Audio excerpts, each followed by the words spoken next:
అందరికీ నమస్కారం. నేను కిరా కార్పేని. ఇప్పుడు నేను ఆంధ్ర రాజకీయాల్లో తిరుగుతూ ఉన్నాను. నెల్లూరుకు సంబంధించినటువంటి వేమిరెడ్డి ప్రభాకర్ రెడ్డి గారు, ప్రశాంత్ రెడ్డి గారు ఈ మధ్యకాలంలో కొంచెం తెలుసు. నేను ఎట్టంటే నాకేం రాజకీయ అనుభవాలు లేవు, రాజకీయాల పదవులు కాదు. వాళ్ళిద్దరూ వేమిరెడ్డి దంపతులు ఇద్దరు కూడా నెల్లూరుకి ఒక ఒక ఒక బాగా చదువుకునే పిల్లకాయలు, ఇంట్లో పరిస్థితులు బాగాలేకపోతే పూర్గా ఉండే పిల్లకాయలను కూడా ఉచితంగా చదివిపిస్తున్నారు. వాళ్ళకి ఉచితంగా హాస్పిటల్ పెట్టారు, కోట్ల రూపాయలు ఖర్చు పెట్టి. అదేవిధంగా ఉమ్మడి నెల్లూరు జిల్లాలో 10 నియోజకవర్గాల్లో 38 మండలాల్లో కూడా వాళ్ళు 130 వాటర్ ప్లాంట్లు పెట్టి 24 గంటలు సర్వీసింగ్ వెళ్తున్నారు. సర్వీస్ కూడా ఉంటుందన్నమాట. ఆ విధంగా వాళ్ళు నెల్లూరుకి చాలా చేసినారు. వాళ్ళు చదువుకునే వాళ్ళ దగ్గర పనిచేసే వాళ్ళకు కూడా ఉచితంగా వాళ్ళ పిల్లకాయలకి చదువును అందిస్తున్నారు. సో ఇలా ఒకటే కాదు, తిరుపతిలో క్యాన్సర్ యూనిట్ స్క్రీనింగ్ బస్సును కూడా ఇచ్చినారు. ఈరోజు మన శ్రీశైలం కావచ్చు, లేకపోతే కుల మతాలకు అతీతంగా ఏ పండగైనా సరే వాళ్ళ డబ్బులతో అక్కడ నెల్లూరులో పండగ జరగాల్సిందే. వాళ్ళు వివాదరహితులు, సౌమ్యులు, వాళ్ళు చాలా మంచి వ్యక్తులు, గొప్పవాళ్ళు. వాళ్ళు ఈరోజు ప్రత్యక్ష రాజకీయాల్లోకి వచ్చారు కాబట్టి వాళ్ళతో నేను తిరగాలని వెళ్ళాను. సో అందరు దానివల్ల తెలియాల్సి వచ్చింది. సో వాళ్ళ మీద ఉన్న గౌరవం, ప్రేమ నన్ను నెల్లూరులో కొంచెం రాజకీయాల్లోకి వెళ్ళే అవకాశం నాకు దక్కిందంటే దానికి ఇప్పుడు మాట్లాడబోయే వాటికి సంబంధం లేదు. నేను హైదరాబాద్లో మాట్లాడుతున్నాను. సో ఇప్పుడు జగన్మోహన్ రెడ్డి అనే వ్యక్తి డిపాజిట్లు కూడా లేకుండా ఓడిపోబోతున్నాడు. ఆల్రెడీ పాస్పోర్ట్లు కూడా మొత్తం రెడీ చేసుకొని చెన్నై నుంచి చెన్నై వెళ్ళేవాళ్ళు, బెంగళూరు నుంచి బెంగళూరు వెళ్ళేవాళ్ళు, ముంబై నుంచి వెళ్ళేవాళ్ళు కూడా మొత్తం ఉన్నారు. విజయసాయి ఫస్ట్ మొదటగా ఓడిపోయే ఎంపీ సీటు నెల్లూరులో A2 క్యాండిడేట్ అయినటువంటి విజయసాయి రెడ్డి, అదేవిధంగా ప్రసన్న కుమార్ రెడ్డి ఓడిపోతాడు, బొత్స సత్యనారాయణ గారు ఓడిపోతారు, అనిల్ కుమార్ యాదవ్ ఓడిపోతాడు.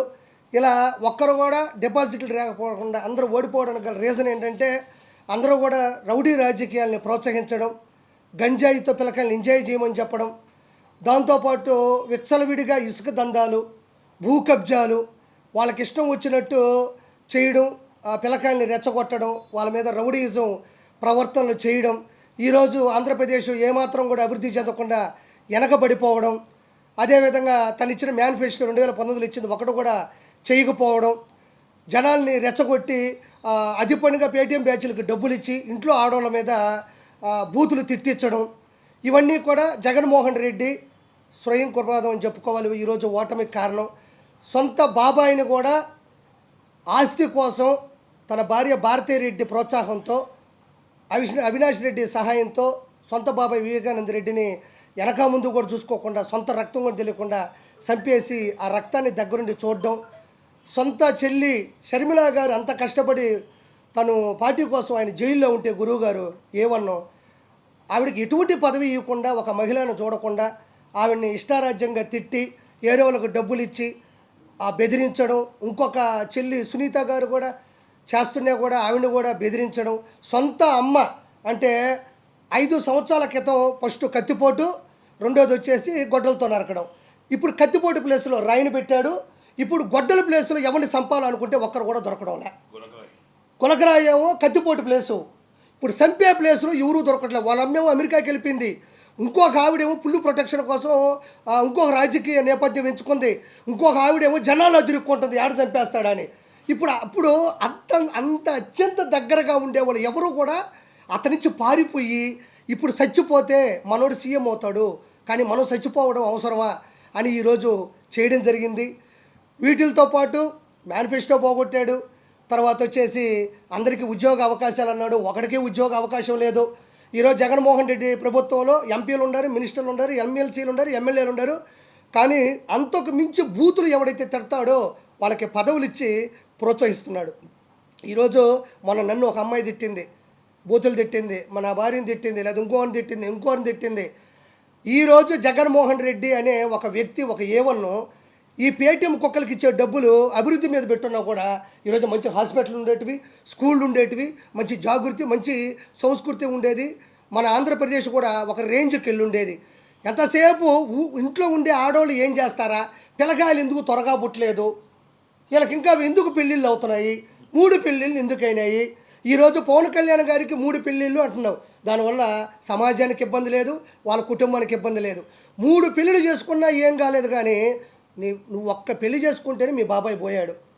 నీ భార్య భారతీరెడ్డిని కూర్చోబెట్టి అవినాష్ రెడ్డిని పక్కన కూర్చోబెట్టుకుని ముగ్గురు కలిసి మీ బాబాయిని గొడ్డలతో కొట్టి చంపేశారని దయచేసి దస్తగిరే చెప్తున్నాడు పాపం, ప్రాణం మీదకి వచ్చినా కూడా. కాబట్టి ఇవన్నీ ఒక అవకాశాలు అయితే ఇప్పుడుండే పరిస్థితుల్లో ఎక్కువ ఉండేది ఏంటంటే, నేను మాట్లాడదలుచుకుంది దయచేసి వినాలి. మనకి 3 మతాలు ఉంటాయి ఎక్కువగా మన ఆంధ్రప్రదేశ్లో కానీ తెలంగాణలో. ఒకటి హిందుత్వం, మూడోది ముస్లిం, రెండోది ముస్లిం, మూడోది మనం తీసుకుంటే క్రిస్టియనిజం అని ఉంటుంది. మూడిటికి 3 పుస్తకాలు ఉన్నాయి. ఒకటి బైబిల్, ఒక ఖురాను, ఒక భగవద్గీత అవుతుంది. ముగ్గురికి దేవుళ్ళు ఉన్నారు, ముగ్గురికి ఒక ప్రేయర్ ఉంటుంది, మూడిటికి సెలవులు ఉంటాయి, మూడిటికి పవిత్రమైన దినం ఉంటుంది, మూడిటికి కూడా సమానమైన ఐకమత్యం మానవత్వం ఉంటుంది. జగన్మోహన్ రెడ్డి అనే వ్యక్తి ఏకదాటిగా చేస్తున్న పని ఏంటి అంటే, ప్రపంచంలో అద్వితీయమైన శక్తి ఉండేటువంటి దేవుడు, కలి యొక్క దైవత్వం, మన భారతదేశం ఒక హిందుత్వం, ఇది హిందూ దేశం. వెంకటేశ్వర కొండని సర్వనాశనం చేస్తున్నాడు. ఫర్ ఎగ్జాంపుల్, ఈరోజు కొన్ని వేల కోట్ల సంవత్సరాల నుంచి ఉండేటువంటి వెంకటేశ్వర కొండ మీద అన్నం ఎందుకు ఉడకట్లేదు? సరే పోనీలే, నేను ఒకసారి ఫోన్ చేస్తున్నాను, అడిగితే బాగోదు, ఒక పూటే కదా అని సర్దుకుంటుంటే, ప్రతి ఒక్కరూ దయచేసి కింద కామెంట్ రూపంలో తెలియజేయండి. వెంకటేశ్వర స్వామి భోజనము ఒక్కసారైనా, అంటే బయట తినేదానికి వెంకటేశ్వర స్వామి గుడి దగ్గరికి వెళ్ళి తినేదానికి తేడా ఏముంది? ఒకప్పుడు ఒక అద్భుతంగా ఉండేది ఆ పచ్చడి కానీ, ఆ ముందు పెట్టే లడ్డు కానీ. ఈరోజు అది పోయింది, వాంటెడ్గా చేస్తున్నాడు. ఒకప్పుడు తిరుమల దేవస్థానం యొక్క లడ్డు అంటే, ఆ లడ్డు మనం ఇంటికి తీసుకెళ్తుంటే ఊళ్ళో వాళ్ళు వెయిట్ చేసేవాళ్ళు, ఒరే ప్రసాద నాకు వచ్చి పెట్టని. ఈరోజు మా ఆఫీసులో ఉండే పని మనిషికి తిరుమల లడ్డు ఇస్తే అది తిరుమల లడ్డు కాదు అని 30 రోజులు వాదించింది నాతో. అది కాదు మా నిజంగా ఇను నిర్మలమ్మ అంటే, ఉండనా నువ్వు కామెడీ చేస్తున్నావు, అసలు తిరుమల లడ్డు ఎట్టుంటుంది, మేము హైదరాబాద్లో ఉన్నాం కదని యాక్టింగ్ చేస్తున్నాం అంటే, ఆ కవర్ తెచ్చి ఆ 2 తీసి నా దర్శనం టికెట్ చూస్తే నా నోట్లో ఊసింది. ఏందయ్యా మీ గవర్నమెంటు, వెంకటేశ్వర గుడిలో ఇచ్చే లడ్డు కూడా ఇంత కల్తీ అయిపోయిందంటే, ఏదైతే విశిష్టత ఉంటుందో దాన్ని కావాలనే వాంటెడ్గా చెడగొడుతున్నాడు. ఈరోజు హుండీలో ఉండే డబ్బుల్ని ఇప్పుడు పాపం మంగళసూత్రాలు వేసేవాళ్ళు ఉన్నారు, మెట్లు వేసేవాళ్ళు ఉన్నారు, కమ్మలు వేసేవాళ్ళు ఉన్నారు, ఒకసారి తన ఉద్యోగంలో వచ్చిన డబ్బులు మొత్తం వేసేవాళ్ళు ఉన్నారు. పవిత్రంగా దేవుడి చెంతకెళ్లాల్సిన డబ్బులు కూడా ఈరోజు నిలువు దోపిడీ అంటారు. అంటే ఉన్న పొలంగా ఏదైతే బంగారం దాన్ని వేసేస్తారు. అది చిన్న చితక విషయం కాదు. అంటే ఆ ధర్మం ఎలా ఉందో కానీ, బాడీ మీద ఉన్నంత శరీరంలో ఉండేటువంటి మొత్తం బంగారాన్ని వాడు, అది ఏమన్నా ఈరోజు డైరెక్ట్గా దేవుడికి వెళ్తుందా? అడిగిపోతుందో, ఏ చర్చికి పెడుతున్నాడో, ఏ చర్చిలో పెడుతున్నాడో. ఈరోజు ఎంత దిగజారిపోయింది. ఈరోజు పులులు ఎందుకు వస్తున్నాయి? ఎర్రచందనం కొట్టడం వల్ల ఊరి మీద పడి వస్తూ ఉంటే అవి చచ్చిపోతూ ఉన్నాడు. ఈరోజు పైన సిగరెట్లు, పాను పొరాకులు, ఈరోజు పైన ఉండే పురోహితులు కూడా అష్టదిగ్బంధనంలో ఉండరు అతని వల్ల. ఒక దేవుడి ఓంకార నాదం పాడాలన్నా, మైక్ సెట్ ఆన్ చేయాలన్నా భయపడిపోతూ ఉన్నారు. కాబట్టి నేను ఎక్కువ ఆలోచించేది ఏంటంటే, ఈరోజు ఒక డ్రోన్ షాట్ పెడితే మనం తిరుమల యొక్క మ్యాప్ మొత్తం కనబడుతుంది. సో అతన్ని ఫస్ట్ అరెస్ట్ చేసేది వాళ్ళ బాబాయ్ గొడ్డల కేసులు కాదు, కరెక్ట్గా తిరుమల కేసులు అతను దొరికిపోతాడు. దయచేసి టీడీపీ గవర్నమెంట్లో తిరుమల చాలా అద్భుతమైన స్థాయిలో ఉండేది. ఒకప్పుడు ఆ కార్డ్ రైస్ కానీ, ఆ సాంబార్ రైస్ కానీ, ఆ లోపల దొడ్లోకి వెళ్ళినప్పుడు వాళ్ళు పెట్టే కాఫీలు, టిఫిన్లు కానీ ఒక అద్భుతమైన స్థాయిలో ఉండేది. ప్రపంచం గర్వించదగ్గ అన్ని భాషలలో వచ్చేది అది. దయచేసి వెంటనే 145 సీట్ల నుంచి 150 సీట్లలో టీడీపీ, జనసేన, మన బీజేపీ మద్దతుతో గెలుస్తుంది. వాళ్ళకి నేను నమస్కారం తెలియజేసుకుంది ఏంటంటే, ముగ్గురు కూటమికి కూడా దయచేసి వెంటనే తిరుమల మీద శ్రద్ధ పెట్టండి, ఆ మహానుభావుని అరెస్ట్ చేయండి. ఎవరి మతం వాళ్ళకి గొప్ప. నాకు 3 మతాలు ఒకటే సమానం. నేను చాలాసార్లు మా దర్గాకి వెళ్ళాను, కశ్మూర్ దర్గాకి వెళ్ళాము. నేను క్రిస్టియన్ సినిమాలో కోఆర్డినేటర్గా పనిచేశాను. నాకు హిందూ అంటే ఇతర మతాలను గౌరవిద్దాం, మన మతం మనం కాపాడుకుందాం. నిజమైన మతంలో ఉండేవాడు ఎదుటి మతాన్ని నాశనం చేయాలని కోరుకోడు, తన మతాన్ని కాపాడుకుంటాడు, అభివృద్ధి చేసుకుంటాడు అంతే. కాబట్టి జగన్మోహన్ రెడ్డి హిందువుల మీద దారుణమైన చేస్తున్నాడు. ఈరోజు ఇంకోటి అడుగుతున్నా, అర్థం చేసుకోవాలి ప్రతి ఒక్కరు కూడా. ఈరోజు హిందుత్వం మీద పడ్డాడు, రేపు మీ దైవత్వం అయిన ముస్లింల మీద పడతాడు, క్రిస్టియనిజం మీద పడతాడు. ఎందుకంటే సొంత బాబాయిని చంపినోడు, సొంత చెల్లిని రోడ్డు మీద వేసినోడు మతాల మీద ఇష్టపడతాడు అనుకున్నావా? ఇష్టపడడు. దయచేసి అతన్ని అవినీతిని తగ్గిద్దాం. దయచేసి టీడీపీ ఈ యొక్క కూటమికి మనం ఓటేసి అతన్ని అంతం చేయాల్సిందిగా మనస్ఫూర్తిగా నేను కోరుకుంటున్నాను. నెక్స్ట్ వచ్చేది ఈ కూటమి ఖచ్చితంగా ప్రతి ఒక్కరూ అక్కడ మారింది, పద్ధతులు మారినాయి. అతను అంతం అందించాలని మనస్ఫూర్తిగా దీన్ని నేను కోరుకుంటున్నాను. ఒక హిందుత్వంలో ఉండి దాన్ని నాశనం చేసినా పర్వాలేదు, మాకు జగన్మోహన్ రెడ్డి కావాలి అంటే హిందుత్వానికి మీకు మించిన అష్ట దరిద్రులు కానీ, మీకన్నా విలనిజం కానీ ఎవరికీ లేదు. ప్రతి ఒక్కరూ గౌరవించాలి. నీ మతాన్ని నేను, నా మతాన్ని ముగ్గురం గౌరవించుకోవాలా. దయచేసి ఈ అంశాన్ని నేను ఎక్కువ జనాలకు తీసుకొద్దామని చెప్పి నేను ప్రెస్ మీట్ పెట్టడం జరిగింది అన్నయ్య సహకారంతో. అందరికి కూడా థ్యాంక్ యూ సో మచ్.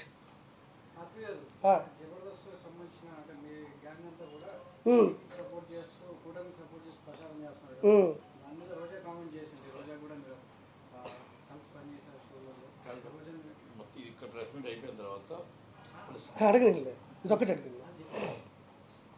ఇప్పుడు నేను మమ్మల్ని గౌరవిస్తే మేము రోజా గారు అంటాం, మమ్మల్ని గౌరవించినప్పుడు నేను రోజా అంటాను. ఓకే, ఇప్పుడు రోజా ఏం మాట్లాడింది? ఆదియో నేనో లేకపోతే ఇంకొకరు పోయి చేస్తున్నాం అనింది. వాళ్ళేదో చిన్న చిన్న ప్రాణాలంట, చిన్న చిన్న ఆర్టిస్టులు అంట. ఈమెమన్నా నేషనల్ వైడ్ ఆర్టిస్టా? ఈవిడేమన్నా 15 నేషనల్ అవార్డులు కొట్టిందా, లేకపోతే 10 ఆస్కార్ అవార్డులు కొట్టిందా యువరాణి? వాళ్ళేదో చేసుకుంటున్నారు, వాళ్ళు స్వచ్ఛందంగా చేసుకుంటున్నారు. వాళ్ళ ఇష్టం అది. పవన్ కళ్యాణ్ గారి మీద ఇష్టం ఉంది, లేకపోతే టీడీపీ మీద ఇష్టం ఉంది, లేకపోతే మీరు చేసే అవినీతి మీద వ్యతిరేకత ఉంది.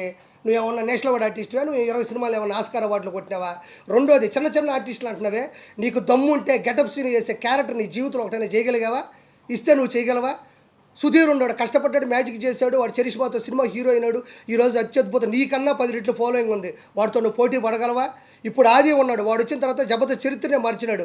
నువ్వన్నా కూకొని 3 పంచులకి జడ్జిమెంట్ ఇవ్వాలా? వాడి ఆది పాపం గంట సేపు ఏకదాటిగా నవ్వించాడు, ఒక ట్రెండ్ సెట్లో ఉన్నాడు. వాడితో నువ్వు పోటీ పడగలవా? నీ బతుకులో ఏ రోజన్నా ఇలా మొగ్గర్ లాంటి చరిష్మాను చూసావా? ఎందుకు నిన్నెవరు ఏమాట అన్నప్పుడు నీకెందుకు ఉడికి ఎక్కువ? నీ పని నువ్వు చూసుకో. ఈసారికి ఎమ్మెల్యే సీట్లో ఫస్ట్ ఓడిపోయే సీటే మా యువరాణి, మా రోజమ్మ. డిపాజిట్లు రావు నీకు నగిరిలో, గుర్తుపెట్టుకో. డిపాజిట్లు రావు నీకు నగిరిలో. ఉలికి పడమాకు, గౌరవించావు. మేము ఎప్పుడు నీ గురించి బ్యాడ్గా మాట్లాడుకోవాలి. నీకెందుకు ఓడిపోయి అక్కడ చేసుకోండి. చిన్న చిన్న ప్రాణాల 7 మంది హీరోలు ఉన్నారా? 7 మంది హీరోలు జనసేనలో ఉంటే వాళ్ళ కుటుంబంలో 70 మంది రౌడీలు నీ అన్న దగ్గర ఉన్నారు. తెలియదా నీకు? 70 మంది రౌడీలు ఉన్నారు.